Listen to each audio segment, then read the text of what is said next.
Okay, so a massive investor from the Big Short said that home prices would collapse, and he's talking about specifically coastal areas of real estate where there is climate change that has not been taken account of, or hasn't been taken account of. So he's saying that in the next couple of years, not only could we have a huge collapse just from the interest rate hikes, but we also potentially have a huge collapse from climate change not being factored in to many people's predictions about real estate.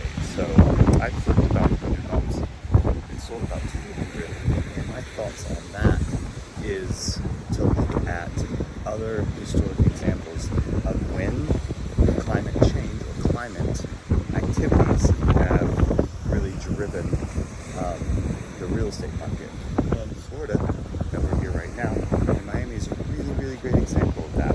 Because in in Florida, you have seen lots of hurricanes for many, many years come through, and you actually just saw one within the last year come through that really caused everyone's insurance premiums to go insanely high, number one. And if they didn't go high, just insurance companies stopped insuring people in general.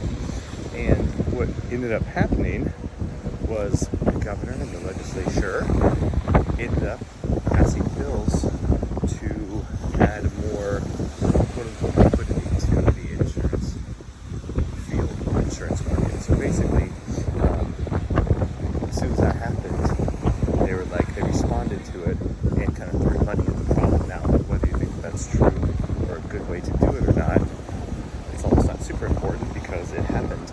And I'm thinking that's a good case study for what could happen if climate change becomes significant enough to mess up the housing market. So I know the Big Short guy is very famous from making this Big Short prediction, but it doesn't mean he has any sort of specialized knowledge of the future that we don't see. I think that's my whole take on investing in general. Just because investors got lucky once or twice doesn't mean they only get lucky and that's the only way they do things, but it just means that maybe they identified something at a certain time.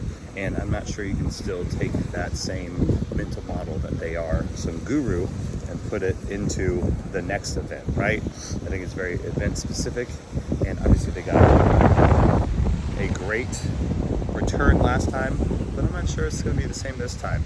But that is the main real estate news headline from today. Obviously, interest rates are slowing down a little bit. There's major markets are still seeing plenty of appreciation. If you're on the East Coast, if you're on the West Coast, you're seeing some depreciation right now. It's a bifurcated map, which is really crazy, really insane. Some real estate analysts said they've never seen anything like it, which I think is very true.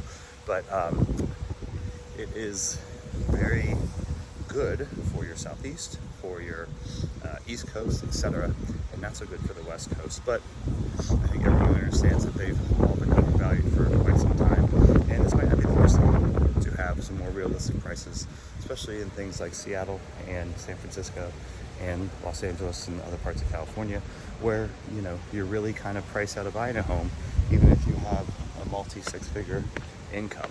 So like and subscribe to the channel. More real estate news. See you soon.